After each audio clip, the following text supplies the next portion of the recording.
Good morning guys. Ito gagawa ako ng salad. Yung aking celery salad.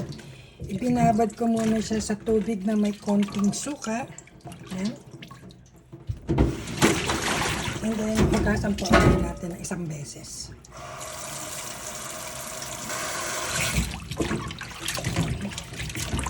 Hugasan natin maigi. And then patiktikin lang po natin ng ilang minuto para matanggal yung extra water niya. Ayan. So, balikan po natin ito ng after mga 5 minutes lang po. Okay na po yun. Patitiktikin lang po natin siya. Ayan guys, napatiktikan na po natin. Tatanggalin natin tong matigas na to kasi hindi natin kailangan. Tsaka hindi po natin lalagyan ng dahon. So, ganyan po ang itsura niya. Linisin lang po natin kung may mga extra. And hiwain lang po natin siya ng maninipis. Ganyan.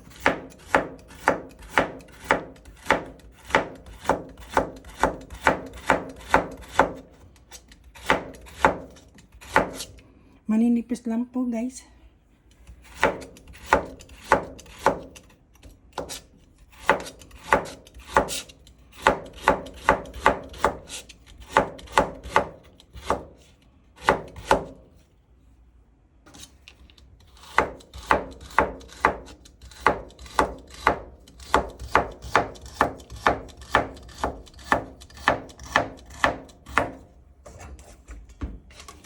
Ayan, nahiwa na natin lahat yan guys. So ayan po yung ating celery. So magkakat po tayo ng dalawang 2 medium size or large na to. Hindi ko alam kung large, kung medium to sa inyo or large. Dito ay medium size pa lang to guys. Ikakat lang po natin siya. So ito guys, ikat lang po natin siya. Cut into cubes. Yung eksakto lang yung ano niya. Ganyan lang po. Hindi masyadong maliliit guys.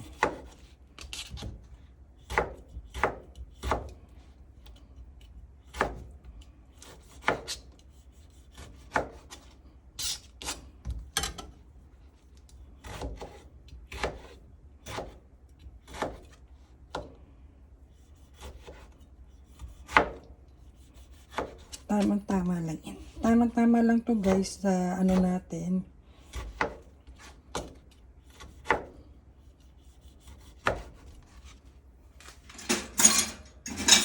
So, isa-set aside pa po muna natin yan. Set aside muna natin yan dahil yan ay madaling lumambot. So, ayan. Magagawa na po tayo ng dressing. So, guys, ito dito sa isang bowl, maglagay lang po tayo ng mga 3 to 4 tablespoon of cooking oil. As much as possible yun pong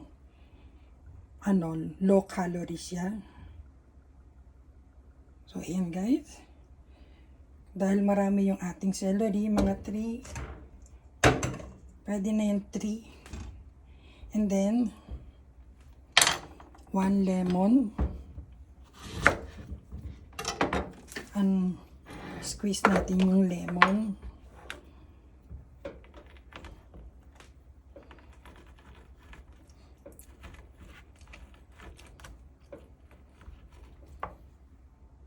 Squeeze po ng lemon, lagay po natin yan. Strain po natin para hindi makasama yung buto.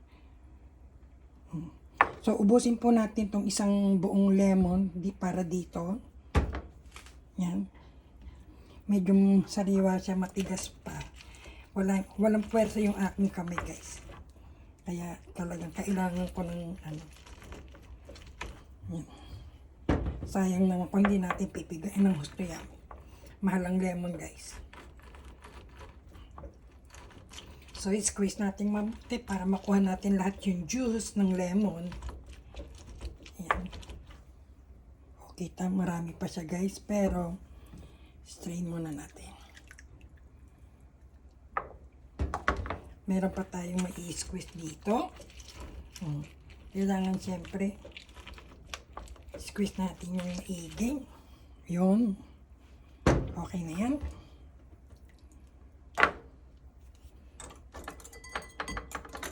And then guys, kailangan natin ng salt and pepper. Mix na po tong ano na to. Salt and pepper na po siya. So meantime, tapos haluin lang po natin siyang mabuti. Mix lang yan ng maayos. Mix.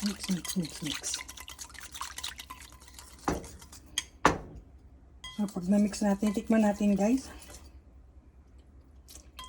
Sobrang asim. Dagdagan pa natin ng salt and pepper guys.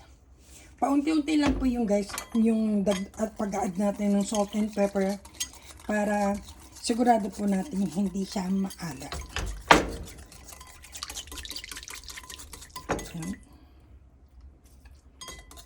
Okay na guys. So, ang gagawin po natin dito, ilalagay po natin dito sa celery.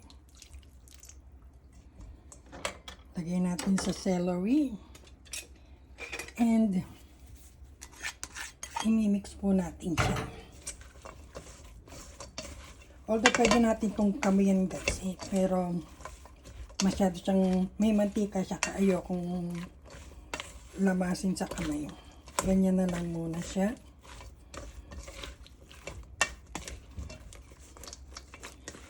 Don't worry guys, magtutubig pa po yan.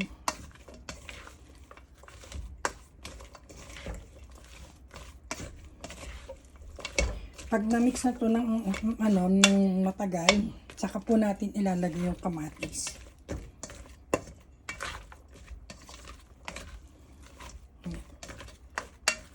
I-set aside lang po natin to ng mga 2 to 3 minutes. So, ito ang ating finished product, guys.